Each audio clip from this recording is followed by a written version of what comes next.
Betul. Udah, presiden udah. Mungkin nanti di ya. Assalamualaikum warahmatullahi wabarakatuh. Kami bertiga, saya Dia Uhak dengan nomor induk mahasiswa 50401201065 dan teman saya Muhammad Faisal Darmawan, NIM 2024 01200055. Dan teman saya, eh, saya Muhammad Ilyas Setiawan dengan nomor induk mahasiswa 2024 Kami akan memaparkan materi yang sudah kami pelajari di mata kuliah pemrograman dasar teknik elektro 2024. untuk pertemuan pertama, pada pertemuan pertama kami diberikan Pada pertemuan pertama, kami diberikan paparan tentang rencana pembelajaran semester atau RPS, mata kuliah pemrograman dasar di semester 1, lalu dilanjutkan dengan kontrak belajar selama pembelajaran. Materi pertama adalah mempelajari dasar pemrograman, perkembangan bahasa pemrograman, serta perbedaan dari bahasa C++ dan Python. Karena kita akan menggunakan dua bahasa tersebut dalam pembelajaran ini. Dari materi tersebut, kita menyimpulkan beberapa hal sebagai berikut. Yang pertama adalah programming adalah sebuah proses untuk memberikan perintah kepada komputer agar padat melakukan tugas tertentu. Bahasa pemrograman, bahasa yang akan kita pelajari adalah C++ dan Python. C++ dikenal karena kinerja dan manajemen memori. C++ juga lebih cepat daripada Python. Python terkenal karena keterbacaan dengan kemudahan permudahan penggunanya. Materi kedua adalah mempelajari struktur input dan output. Input digunakan untuk menerima data dari pengguna, sedangkan output digunakan untuk menampilkan atau memberikan pesan kepada pengguna. Contoh dari pemrograman berikut. In main adalah untuk mengeluarkan program. stdcode adalah untuk menampilkan output. Dan stdcin adalah untuk meminta input. Sekian dari saya, untuk materi selanjutnya akan dibawakan oleh Diaul Haq. Materi 3. Materi ketiga adalah mempelajari pencabangan if, else, dan if else. Materi ini digunakan untuk membuat keputusan apakah data yang mungkin keputusan benar dan apa data telah bernilai benar atau salah. Seperti contoh yang di samping tersebut ada contoh pemrograman if else. Nah,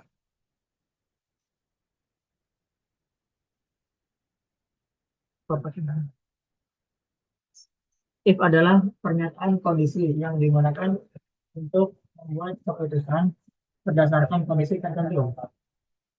Jika kondisi yang diberikan benar, maka pola kode di dalam if akan dieksekusi. Jika kondisinya salah, maka blok kode di dalam if akan dilewati. Dan program akan melanjutkan ke pernyataan setelah blok if. Di if else, kita bisa menentukan blok kode yang akan dieksekusi jika kondisinya salah. Dengan if else if, kita dapat memeriksa beberapa kondisi dalam satu blok kode. Dan blok kode pertama yang kondisinya benar akan dieksekusi.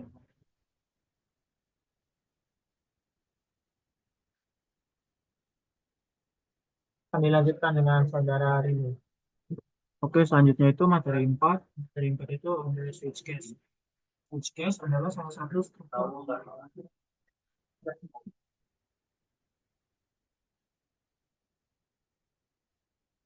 Switch case adalah salah satu struktur kontrol di plus digunakan untuk mengambil keputusan berdasarkan nilai ekspresi. Struktur ini sangat berguna ketika kita mempunyai banyak kondisi untuk memeriksa kondisi tersebut berdasarkan kita punya contoh di materi 4 ini atau contoh program switch case. Itu ini berfungsi untuk menyimpan data 1, 2, dan seterusnya untuk menampilkan di output sesuai dengan keinginan pengguna. Nah, fungsi back itu untuk keluar dari loop saat proses itu menentukan mengakhir. Nah, itu juga itu berfungsi untuk memasukkan angka tidak ada di case. Misal di case itu ada satu sertifikat. Jika pengguna masuk 10, maka masuk ke dalam libur. Selanjutnya itu ada tulisan huruf sintaks. Yang pertama itu ada ekspresi. Nilai akan dibandingkan dengan setengah kasus. Ekspresinya harus bersifat integral atau karakter. Selanjutnya itu ada case. Case digunakan untuk mendefinisikan kondisi yang kondisi setiap kasus harus diyakini dengan kotak kunci break untuk mencegah eksekusi dilakukan ke kasus berikutnya. Ibu, kalau opsional yang dapat dieksekusi jika tidak ada kasus yang cocok. Selanjutnya itu ada lima, ada pertanyaan konten. Ini kita akan memasuki materi setelah UTS dan akan mempelajari bahasa Python. Nah, Python itu salah satu bahasa yang biasanya pendapat banyak orang maupun kadang-kadang seperti sederhana pun sangat kuat. Itu Python.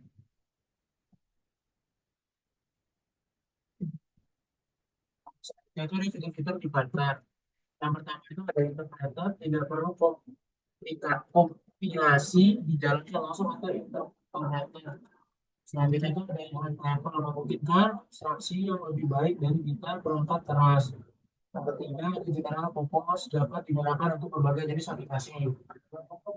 Keunggulan Python. Yang pertama itu sintaksis sederhana, mudah dipahami terutama pada pemula untuk pemula.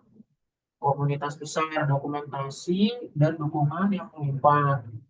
Yang ketiga ada kayak pustaka bawaan yang eksternal yang lengkap untuk berbagai kebutuhan. Yang keempat, portabilitas bisa dijalankan di berbagai sistem operasi tanpa perubahan signifikan. Nah, selanjutnya itu ada keunggulan Python dibanding bahasa lainnya. Yang pertama itu Python versus Java. Python lebih sederhana untuk dipelajari, sementara Java lebih mudah untuk aplikasi besar yang dipelajari yang tetap. Python memang menciptakan Python lebih fleksibel dan dinamis, sedangkan Python lebih cepat dan mendukung pengenalan pertanda. Selanjutnya ada Python versus JavaScript. Python lebih sering digunakan untuk backend dan analisa data, sementara JavaScript adalah wajah untuk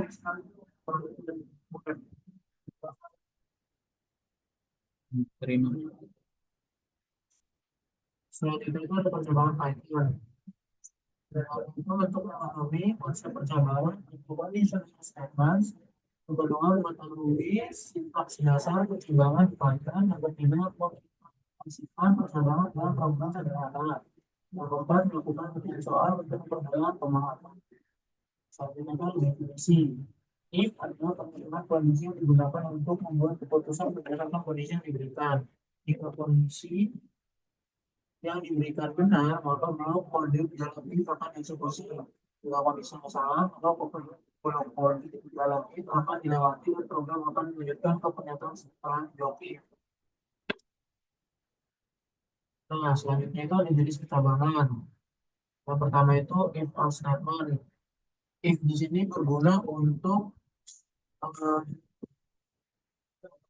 pada alternatif itu kondisi ini tidak terpenuhi. Nah, kalau di sini khususnya untuk menjalankan pada alternatif jika kondisi ini terpenuhi. Selanjutnya itu ada statement. If statement itu eksekusi jika kondisi terpenuhi. Berarti ada statement. Nah, di sini berfungsi untuk mengevaluasi kondisi tambahan setelah kondisi if tidak terpenuhi atau eksekusi pada program yang kondisi selanjutnya itu if, if, else, rentan. Itu memeriksa beberapa kondisi secara berurutan. Itu if, else, rentan. Eksekusi alternatif jika kondisi tidak terpenuhi.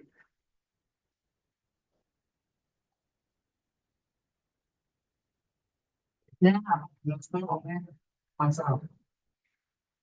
Oke, list and looping pada Python. Definisi looping pada Python. Secara umum, looping atau perulangan pada Python adalah instruksi kode program yang dieksekusi berulang kali. Fungsi untuk memerintah komputer melakukan sesuatu secara berulang-ulang dengan jumlah tertentu selama sebuah kondisi yang telah ditentukan masih terpenuhi. Contoh ada while loop. While loop adalah perulangan uncountable atau perulangan yang jumlah prosesnya pengulangannya tidak ditentukan. Dia akan menjalankan baris kode di dalam blok. Kodenya secara terus-menerus selama masih memenuhi ekspresi yang sudah ditentukan sebelumnya, yang berarti ia akan terus mengulang selama kondisi bernilai true. Contohnya adalah loop expression. Ekspresi yang diujikan pada Python dapat berupa operator matematika, logika, atau fungsi. Perintah ini diakhiri dengan tanda kolom titik 2. Terus selanjutnya ada komando ekspresi. Kode perintah yang dijalankan selama pengujian ekspresi bernilai true atau benar. Selanjutnya ada for loop. Berbeda dengan mayoritas bahasa pemrograman lain, di dalam Python perulangan for memiliki kemampuan untuk mengulangi item dari urutan apapun, seperti list atau string. Berikut adalah contoh penerapan for loop bahasa pada Python, yaitu contoh program sederhana menggunakan for loop. Program ini akan mencetak angka 1 sampai 5, kemudian for loop for number in range. Itu printf akan ngeprint di hasil output di bawah ini. Contoh kita akan memasukkan nilai 1 sampai 5. Nah, dikeluar dikeluar angka yaitu angka 1 sampai 5. Loop selesai. Dan pertama kita selanjutnya adalah perulangan for dengan range. Metode lain untuk menggunakan perulangan melalui daftar Python adalah range. Fungsi beserta perulangan for range menghasilkan serangkaian bilangan bulat dari indeks awal dan akhir yang disediakan indeks mengacu pada posisi elemen dalam daftar. Item pertama memiliki indeks 0. Item daftar kedua adalah 1 dan seterusnya. Sintaks fungsi rentang adalah sebagai berikut. Sama seperti tadi, cuma di sini dengan menggunakan range. Range itu seperti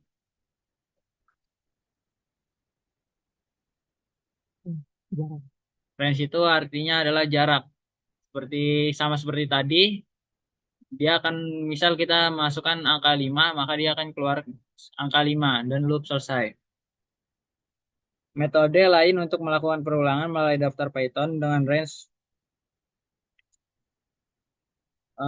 contoh range start, stop, and step. Argumen start dan step bersifat opsional. Hanya argumen stop yang diperlukan. Step menentukan apakah Anda akan melewati item daftar atau tidak. Ini ditetapkan sebagai satu secara default, artinya tidak ada item yang dilewati jika Anda hanya menentukan satu parameter, misal indeks stop. Fungsi tersebut akan membuat objek rentang yang berisi semua elemen dari 0 hingga stop 1. Selanjutnya, materi pemrograman yang akan dibawakan oleh Diaul Haq. Ini adalah salah satu contoh dari tugas yang diberikan oleh Bapak dosen kepada kita semua dari materi if else fungsi for. Nah, di sini juga kita menggunakan list di dalam itu looping dari awal garis pertama itu adalah equal random karena kita memerlukan fungsi random di situ, jadi kita harus import dari luar. Lalu untuk baris ketiga, 4, 5 itu adalah sebagai header atau sebagai judul. Itu menggunakan perintah print yang mana itu adalah sebuah output dari tugas list dan looping. Untuk center 50 itu agar ke tengah. Lalu ada di garis 7 dan 8 itu adalah untuk mengambil angka dari 1 sampai 100. Di situ tertulis times 1, 100. Nah, di sini kita mengambil dari angka 1 sampai 100, 70 diambil 70, hanya 70 angka dari 100 angka tersebut. Lalu di bawahnya itu adalah untuk mengambilkan angka random tersebut, 70 angka dari range 1 sampai 100. Lalu ada di baris 10 sampai 17 itu adalah untuk menampilkan dan untuk pertama untuk melooping. Looping membuat loop dari 70 angka tadi disaring lagi menjadi angka yang genap saja. Nah, di situ adalah angka genap sama dengan genap for. Jadi setiap angka genap for genap untuk genap in angka random di dalam angka random. If jika genap jika angka genap tersebut jika angka tersebut dibagi dua hasilnya sama dengan 0. Jadi semua angka yang ada di angka random jika dibagi dua sama dengan 0 maka itu termasuk angka genap. Dan di bawahnya ditampilkan menggunakan fungsi print. Berikut adalah list angka genap dan angka genap ditampilkan. Lalu di baris 12 ada max genap. Di situ adalah untuk menampilkan angka genap yang tertinggi di dengan fungsi max dalam kurung angka genap. Lalu di bawahnya juga di baris 13 min genap menggunakan fungsi minimal angka paling kecil di dalam angka genap. Lalu di bawahnya lagi di baris 14 ada rata genap, yaitu untuk mencari rata-rata dari angka genap menggunakan fungsi sum. Angka genap dibagi jumlah jumlah angka dari angka genap tersebut. Lalu di baris 15, 16, 17 adalah untuk menampilkan print uh, angka genap maksimal, angka genap paling besar, dan angka genap paling kecil, dan juga rata-rata dari angka genap. Begitupun di baris 19 sampai 26 itu adalah fungsi untuk menampilkan sama yang seperti di atas, tapi adalah angka ganjil. Dan dilanjutkan dengan baris ke-28 adalah atas genap, yaitu genap for genap, di mana angka genap jika genap lebih besar daripada rata genap. Itu adalah untuk menampilkan angka genap yang mana di atas rata-rata dari angka genap tersebut. Jadi contohnya adalah angka 98, sedangkan rata-rata dari angka genap adalah 60, maka 98 adalah termasuk atas genap. Begitupun dengan baris 29 atas ganjil, yaitu angka ganjil yang di atas rata-rata. Jika rata-ratanya adalah 51 dan angka ganjil tersebut adalah 71, maka angka tersebut termasuk dari angka ganjil di atas rata-rata. Dan untuk baris 30 dan 31 adalah untuk menampilkan angka-angka yang mana di atas rata-rata dari angka genap dan juga angka ganjil. Sekian, ini materi dari kami. Jika bisa ditarik kesimpulan bahwasanya selama satu semester ini kita mempelajari dua bahasa, yaitu bahasa C++ dan juga bahasa Python. Dan dalam dua bahasa tersebut kita mempelajari untuk menampilkan output dan juga meminta input dari pengguna, dan juga ada kita mempelajari itu perulangan atau looping di dalam tadi if. Dan sebelum itu kita juga mempelajari tentang if else, itu adalah untuk keadaan dan juga switch case. Oke, sekian dari kami. Kurang lebihnya mohon maaf. Terima kasih. Assalamualaikum Assalamualaikum warahmatullahi wabarakatuh.